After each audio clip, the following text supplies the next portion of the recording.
Bom dia, terceiro.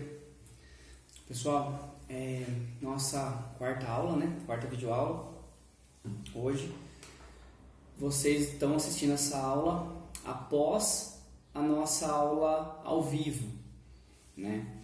Na aula ao vivo eu expliquei a estrutura das moléculas de DNA e do RNA, né? Ou seja, dos ácidos nucleicos. Nessa aula eu vou falar sobre os processos de duplicação do DNA, transcrição e splicing, tá? Então vamos lá. Então a gente está na apostila 2 ainda, tá bom? Na página 200. Começa lá embaixo na página 200, duplicação do DNA. Isso daqui vocês já viram, né? Vamos retomar. O que é duplicação do DNA? Né? Que a duplicação, pessoal, pode ser chamada também de replicação. Mesma coisa. Então, se tiver lá a pergunta replicação ou duplicação do DNA, é exatamente a mesma coisa. Né? Como eu sempre falo, que a biologia ela gosta de usar 2, 3, 4 nomes para a mesma coisa. Né? E aqui não é diferente. Então, replicação e duplicação é igual, o mesmo processo. Primeira pergunta, por que as células têm que duplicar o DNA delas? Porque é o seguinte, por exemplo, a nossa célula sanguínea, a hemácia, né, os glóbulos vermelhos, eles têm uma vida útil mais ou menos de 90 a 120 dias no máximo. Depois disso elas morrem, são destruídas lá no baço ou no fígado, né?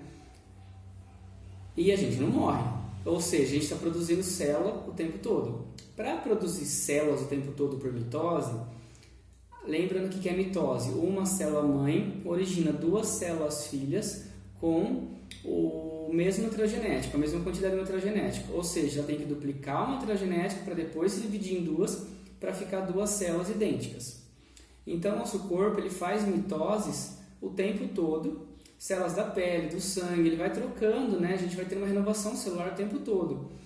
E para acontecer isso tem que ter a duplicação antes, tá? Algumas células do nosso corpo se dividem menos, né? Algumas praticamente nem se dividem. Por exemplo, os neurônios, a taxa de divisão celular do neurônio é muito baixa. Por isso que doenças neurodegenerativas, né, que afetam o nosso sistema nervoso, como Alzheimer, Parkinson, esclerose múltipla, por isso que elas praticamente não têm, além de não ter cura, né, não é reversível. Por mais que você está fazendo tratamento para essas doenças e a doença para de avançar, a pessoa não volta, não regride a doença, porque a multiplicação de neurônio ela é muito restrita, tá? Então, neurônio e músculo são células que realmente ali vão viver muito tempo. Tem neurônio que está vivo comigo desde que eu nasci, é o mesmo neurônio ainda, tá bom? Então, para o neurônio viver tudo isso, ele tem que ter muita manutenção. Mas a gente não está estudando sistema nervoso agora, mais para frente a gente comenta isso. Então tá, duplicação do DNA, o que acontece? A molécula de DNA, né, que vocês já aprenderam lá, que é uma dupla fita, né? As bases nitrogenadas estão ligadas umas com as outras, formando os pares de bases nitrogenadas. O A sempre se liga com o T, o C sempre se liga com o G, e elas têm uma ligação por ponto de hidrogênio entre elas. Tem uma enzima chamada helicase, DNA helicase. O que essa enzima faz? Ela vai lá na molécula de DNA e separa a dupla fita em fitas separadas, certo? Então ela pega a dupla fita e vai desligando ali as pontes de hidrogênio. Então ela vai abrindo a molécula de DNA. Beleza. Aí vem uma outra enzima chamada DNA polimerase. O que essa enzima faz? Ela vai pegando os nucleotídeos, né, soltos ali, né, que vem da alimentação, tá, os nucleotídeos, e vai acrescentando nessas 2 fitas. Então as 2 fitas são separadas e aí vem a molécula DNA polimerase e vai acrescentando nucleotídeos compatíveis ali com aquelas 2 fitas. Ou seja, aqui na página 201 tem um esqueminha bem legal, mas eu vou colocar vídeos para vocês, tá? A animação de transcrição e de duplicação, para ficar mais fácil. São 2 vídeos do YouTube de 3 minutos cada um. Então aqui, ó, essa imagem representa bem a duplicação. Então a fita de DNA é aberta pela proteína, ali, né, pela enzima DNA helicase, né, ela é aberta, e aí a DNA polimerase vem e vai colocando nucleotídeos nessas novas fitas complementares. Ou seja, a duplicação do DNA ela vai originar 2 moléculas idênticas à molécula mãe, né? Só que ó, uma fita é a fita original do DNA né, a fita original. Essa outra que está entrando aqui, que está acrescentando nucleotídeos, vai formar uma nova fita, é a fita que a gente fala parental, fita molde, enfim, tem vários nomes aí. Essa fita é a fita complementar, né? Que está juntando com a fita original, a fita nova. Essa fita nova, como ela é uma fita nova, a gente fala que a duplicação do DNA é semi-conservativa. Porque uma fita vai ser a mesma fita da molécula mãe aí, né? E a outra fita vai ser uma fita nova. Então ela é semi-conservativa, beleza?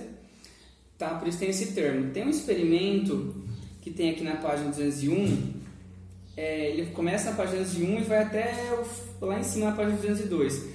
É um experimento que 2 cientistas provaram, né, em meados do século XX, que a duplicação do DNA é semi-conservativa, tá bom? Se vocês quiserem dar uma olhada aí, é mais a título de aprofundamento, de curiosidade, tá? Não vou comentar sobre isso porque é meio demorado, e, enfim, né, estamos com pouco tempo. Então, pessoal, duplicação do DNA é isso, tá? É bem simples. A molécula do DNA é aberta, as fitas se separam, aí vem lá a DNA polimerase, vai colocando nucleotídeos naquelas 2 fitas que foram formadas. Uma fita é a nova, né, que foi formada, e a outra é a original, né, do DNA que se abriu. Por isso que ela tem o nome de semiconservativo, tá? Mas as características das células filhas vão ser idênticas às células mãe, da célula mãe, porque é uma mitose, né? Na mitose acaba gerando aí clones, beleza? Aí, pessoal, na página 2 começa a transcrição. O que é transcrição? Transcrição é a formação do RNA mensageiro a partir da molécula de DNA. Então, como funciona? Lá no núcleo das células eucariontes, ou no citoplasma, no hieloplasma das células procariontes, o DNA, ele vai ser aberto, tá? Então, de novo, a fita dupla vai quebrar as ligações, ele vai ser aberto. Vai vir uma enzima chamada RNA polimerase. Ela vai pegando aquele DNA como fita molde para produzir a molécula de RNA. Então, por exemplo, eu fiz um esqueminha bem simples aqui assim, ó. Então, por exemplo, faz de conta que a fita de DNA tem essa sequência AAT, CCG, GTC, tá? O RNA mensageiro, que vai ser formado a partir dessa fita, tem que ser complementar. Ou seja, o que se liga com o A é o T. Só que no RNA não existe a base nitrogenada chamada timina. Tem a uracila. Então aqui, em vez de ser um T no RNA mensageiro para complementar esse A, vai ser U. Aqui com o A de novo, U. Com o T é o A. Ou seja, essa fita de RNA mensageiro vai ser formada a partir de um complemento aqui desse DNA. Entendeu? Então o DNA ele dá informação genética para produzir a fita de RNA mensageiro, certo? Esse RNA mensageiro ele sai do núcleo, né, pelos poros nucleares, pela membrana nuclear, envelope nuclear, e vai até o hieloplasma da célula. E lá no hieloplasma ele vai até onde? Ele vai até o ribossomo. Esse RNA mensageiro ele vai ser lido pelo ribossomo para produzir proteínas. O processo de produção de proteínas chama tradução, que é a leitura do RNA mensageiro, tá bom? Só que é assim, ó, quando o RNA mensageiro é formado, o que acontece? Vocês lembram que eu falei na aula que o DNA, uma grande porcentagem dele, não produz proteína, é apenas ele estrutural, tal. Antigamente era chamado DNA lixo. É lógico, esse nome não é muito mais usado porque a gente sabe que não é lixo, né? Ele tem a função ali, né? Função estrutural, etc. Mas a função do RNA mensageiro é produzir a proteína, ser livre para produzir proteína. Então, quando o RNA mensageiro acaba de ser formado porque ele leu aquela fita de DNA, boa parte dele é formado por pares, por trincas de bases nitrogenadas ali, por regiões onde não codifica, não produz nenhuma proteína.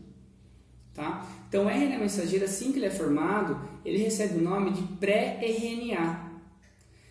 Esse pré-RNA ele tem que passar por um processo chamado splicing.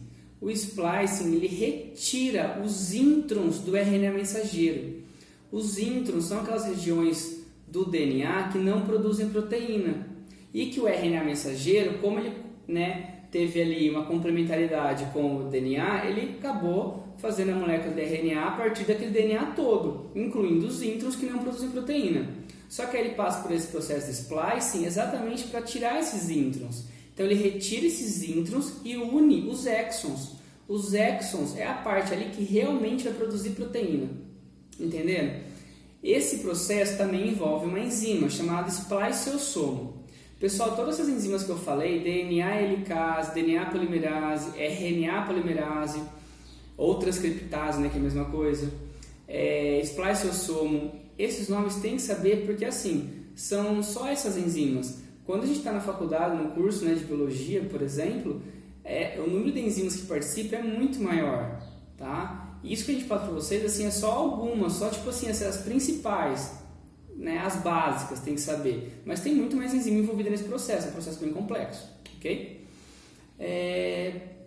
Só lembrando, pessoal, o seguinte, o RNA mensageiro, a cada três bases nitrogenadas, cada 3 nucleotídeos, forma um códon. O que é um códon? Códon é uma trinca aí, né, de nucleotídeos, de bases nitrogenadas, e cada um códon vai trazer um aminoácido quando ele for lido lá no ribossomo. Então funciona basicamente assim, o DNA ele serve como molde para produzir o RNA mensageiro. O RNA mensageiro sai ele é cortado, né, ele sofre um splicing, corta os introns, une os exons, que é realmente o RNA funcional, né? Antes era chamado de pré-RNA, depois virou RNA maduro, RNA funcional. Esse RNA funcional sai ali do núcleo, pelo polo nuclear, vai no ribossomo. E lá no ribossomo ele é lido, certo? E como que ele é lido? No ribossomo, o ribossomo é formado por RNA ribossômico, né, e outras proteínas. Os ribossomos, pessoal, as unidades dele, as proteínas, o RNA ribossômico, são produzidas lá no nucleolo, tá? Que também aí sai do nucleolo, vai para o núcleo, do núcleo vai para o citoplasma e forma os ribossomos. Os ribossomos, eles podem ficar livres ali no citoplasma ou aderidos ao retículo endoplasmático granuloso. Aí o RNA mensageiro vai passando pelo ribossomo e o ribossomo ele vai trazendo os aminoácidos através de um outro RNA, um terceiro tipo de RNA, que é o RNA transportador. O RNA transportador ele tem o que a gente chama de anticódon, que é o que é complementar ao RNA mensageiro. Então, pessoal, para não ficar tão confuso, fiz essa tabelinha que é bem fácil, né? Esse esqueminha. Então é assim, o DNA tem essa sequência X aqui que eu fiz, que eu montei. Aí o RNA é complementar a esse DNA aqui, o RNA mensageiro. O RNA transportador tem que ser complementar ao RNA mensageiro. Ou seja, o RNA transportador ele vai ter exatamente a mesma sequência de bases que o DNA, só que em vez de T vai ser o U.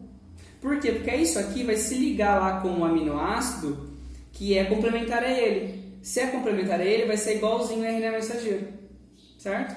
Então, o RNA transportador que tem a sequência AAU, ele vai se ligar com o aminoácido que tem uma sequência UUA, ou seja, igualzinho aqui o que o RNA mensageiro está mandando.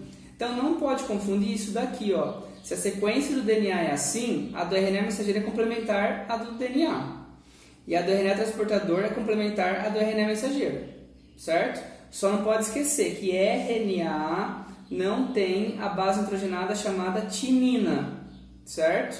Então, como o A se liga com a timina, é complementar da timina, aqui no RNA mensageiro eu ponho uracila, certo? O RNA mensageiro não tem a base nitrogenada timina, ok? E o DNA não tem a uracila, tá? Pessoal, tradução, então, é a parte em que realmente a proteína é produzida, tá? A tradução, ela é uma continuidade desse conteúdo, mas eu vou deixar para a próxima aula, porque para falar de tradução demora um pouquinho, né? E eu não vou falar mais 10, 15 minutos só de tradução, né? Senão fica muito pesada a aula. Sem contar que eu coloquei vídeos para vocês sobre duplicação, replicação e splicing, são 3 vídeos, só que somente animação, tá? Às vezes tem alguns que tem fala, né? Mas aí não precisa se atentar tanto assim ao nome de tantas enzimas. Só aquelas enzimas que eu já comentei, DNA helicase, DNA polimerase, RNA polimerase e explore seu sono, tá? Só 4 enziminhas aí, beleza? Gente, então é isso, bons estudos. Vejam os vídeos que eu coloquei de animação, que vai ajudar bastante no que eu expliquei. Se alguém não entendeu alguma coisa, for confuso alguma parte, manda aí no WhatsApp que eu respondo, tá bom? É isso aí, pessoal, até mais.